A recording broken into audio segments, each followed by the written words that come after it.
GLOBE is a community that brings local and global change researchers together. So GLOBE got started in 2008 at a meeting of the Global Land Project talking about global land change. And some of us had done a lot of work locally, some of us were working mostly globally, but one thing we really noticed is that it's very hard to bring together people that are working on land change locally where you can understand cause and effect, how land changes, why land changes, and looking at the world from space, say with remote sensing or global models.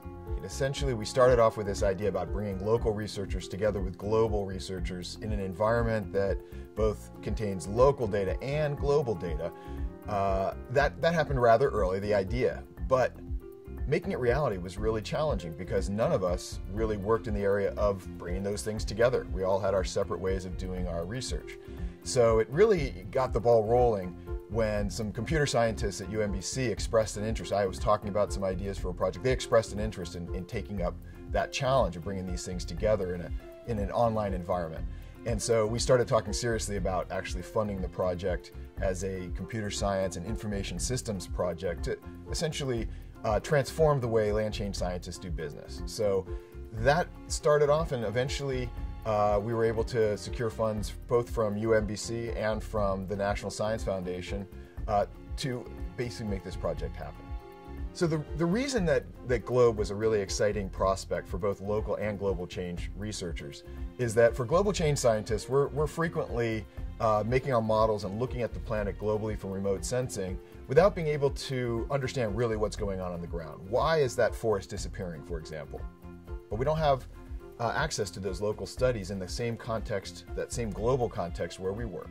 So the exciting thing about GLOBE for the global change scientists is you're able to very rapidly gather collections of local experts, local studies, and put them together with your global data to make global assessments of why forests might be disappearing, because that local change research is how you determine cause and effect in land change science. On the other hand, if you're a local change researcher, there's always the wish that you could make your local change research really relevant to global change, right?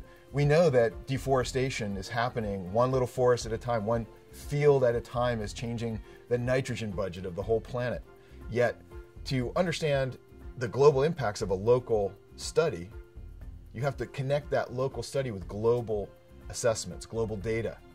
And that's also a very challenging thing to do. It's something that essentially the local change researcher is rarely in a position to do. So GLOBE offers the prospect both for global change researchers to do their local change research much more effectively, and the local change researcher to basically put together a global view, a global perspective of the relevance of their study to global change. So GLOBE contains a wide variety of global data sets, varying from population density patterns across the planet, market influences across the planet, tree cover, cropped area, rice, lots of different types of global data. Soil quality, climate of the present time, climate of 2080. We have lots of different kinds of data in GLOBE. And they're all harvested from existing sources. And the key to making them available, right, these are data that you could already download. We process it into a form that makes it instantly mappable, instantly connects it with the local change research. That is the special added value of GLOBE. So for local researchers, it's really pretty much as easy as contributing the work that you've already published and adding a geography onto it, right? We already know that you've studied some village somewhere. Where is it? Let's connect that actual map of the village to your data. And once you've connected those two things together, that makes it globally relevant. The context is immediately evident there. So by connecting your local studies that you've often already done with the actual geographies of where you've done it in an environment that uses that information and connects it with the global data, you're able to instantly know the global context of your local study. And this is one thing that's really important to clarify in GLOBE. So the GLOBE system takes really two independent types of information and puts them together for the first time. Local change research generally is conducted within a local context and doesn't have its global context connected together. So you're basically taking a published journal article or something like that and connecting it to a geography that's connected to the world.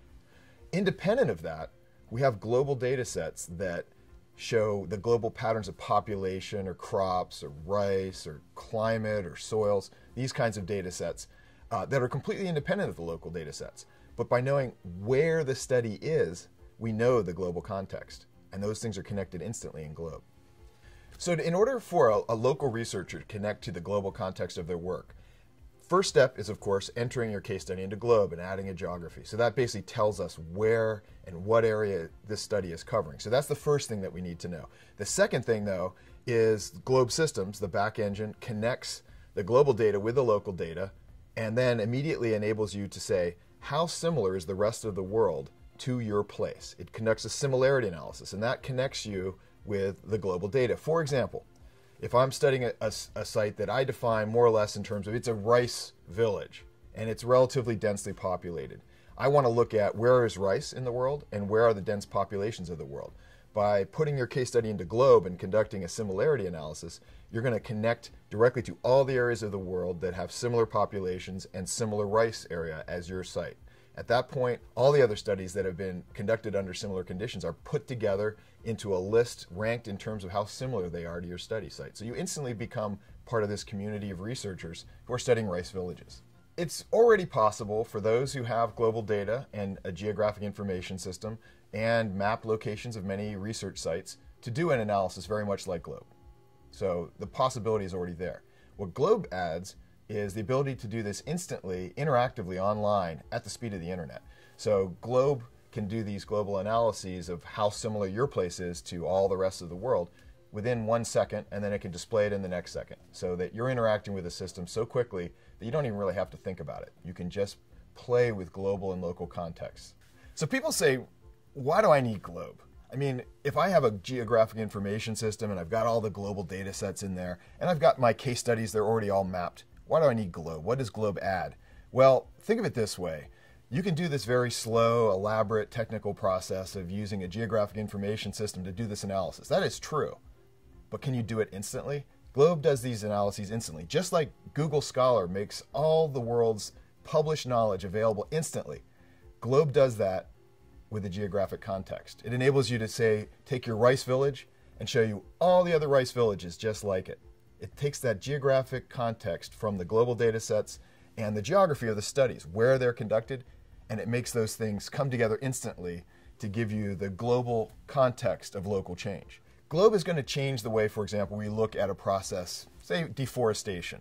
So why do people cut down trees? Right now, if you want to understand that, there's no question that you have to go to the ground and talk to people and understand their perspective on why things change. That's the way you understand why people cut down forests, for example.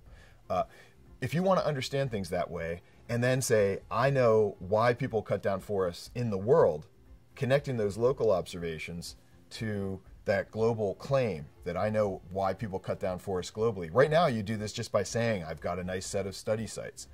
What if you could put together all sorts of global data that could prove that your study sites represent the global patterns of deforestation? That's what Globe enables. Globe makes it possible to put together the numbers that you need to demonstrate and to prove with evidence that your local studies represent the global patterns of change. We're not actually taking the data out of your local studies to understand global context. We're actually bringing data that's already been presented at the global scale and we're connecting it with your local study. That's how we're adding value to your local study. So Globe takes local studies and connects them with global data. It does not actually take the data out of the local studies and create global data. The interesting thing is that local change researchers generally don't have access to global data or aren't able to use it to make the claim that their local study has some global context. They're merely able to just say they think that this is true. But with Globe, we're taking global data sets that already exist and we're using that to give context to local work. So we're taking two different pieces of data together, the local and the global, and we're combining them to make a case for the global relevance of a local study. That's the difference.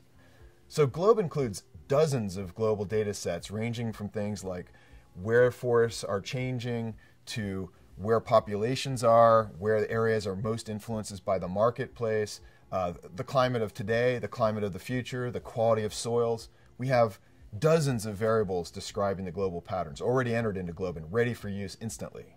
Globe builds a community of local change and global change researchers interacting with the same studies and the same global data. What it also does with that community is it creates kind of a vision that when I contribute a study to Globe, I'm instantly going to be compared to other studies. And by knowing that all of us doing these local studies are in this together, we're all have the ability to look at each other's studies instantly. Given that kind of community, we're going to start thinking, how can we make our work easier for others to use? Because it's already easy. Can we make it easier? Can we find a way to take our work and make it more accessible to the community? Maybe one of the most important things that GLOBE is going to bring to the land change science community is it's going to make you think globally about local work. And that means you're going to make your work accessible to the global community because it's so easy. So I first got interested in land change science from looking at how people used fertilizers and forests in village landscapes in China. And I was especially interested in looking at how these farmers made the transition from a kind of a traditional management practice where they're using organic fertilizers and such to a more industrial style agriculture where they're using synthetic fertilizers and essentially modernizing the whole thing. And at first, it's just a local study. You're just trying to understand how things happen in a place. But soon you realize, and I realized, that this is a global change process. This is happening all over the world. The whole world is changing as a result of these local people changing what they do. And so I became very interested in how can we understand this local change as a global change process. And that is one of the inspirations for GLOBE, the idea that we can understand local change and bring it together with global data to understand global changes enacted locally on the ground.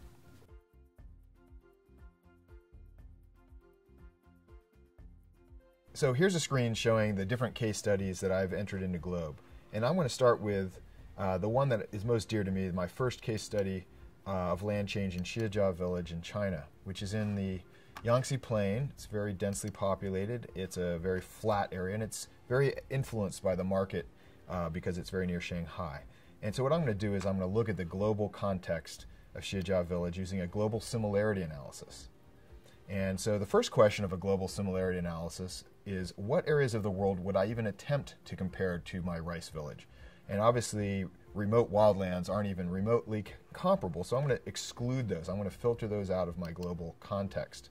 And then the next question is, what variables describe that context? And the simple and most obvious one is just, it's a rice village, so areas that produce rice would be a logical first choice. So I'm going to select areas of rice as my first variable, and I can show what the variable looks like, the global patterns of rice. Okay, and then I press Run Analysis here, and I'm going to get a global analysis of the areas most similar to Xijia Village in terms of its amount of rice land. And you can see areas of Asia where they grow rice are highlighted here. So what kinds of study sites? Down here we have case studies that are similar to mine, the most similar, and we have Bua Da Village, Vietnam. I'm going to take a look at that. So I'm going to click on that link and look at this site. Oh, this is an area that is definitely very hilly and somewhat remote. It doesn't resemble the market influence floodplains, the flat areas of Xijia Village. So clearly I need to include some more information about the kind of the market influence and the flat context of this site. So I'm going to add another variable, market access index, because that'll help me differentiate the areas. Let me look at what that looks like. There's the global pattern. These are the areas that are very influenced by big cities and markets, just like Xijia Village. And then I'm going to run my analysis and look at the pattern there. And now we have areas of rice that are heavily market influenced. Let me look at the most similar site that GLOBE has identified. And here I find a place, this is the floodplains, fertile floodplains near Tokyo City. Clearly a rice growing area with a lot of market influence. So this is an obvious choice for a similar type of site. And let's have a look at the paper that's attached to this. And here is the case study publication. Land readjustment and metropolitan growth, suburban land development and urban sprawl.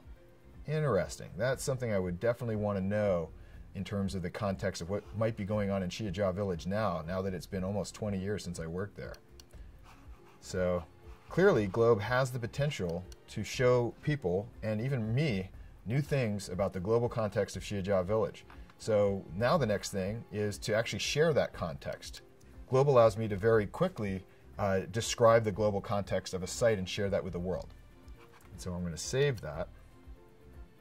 And now I can publish it. And this will give me a publication that I can share online. And then I'm going to publish right here. So now I'm publishing this similarity analysis so that anybody can see it. And finally, I can tweet it out to the world. One of the most exciting things about GLOBE has been looking at my knowledge in a completely new way through the lens of computer science and information systems. Think of how it might change your work.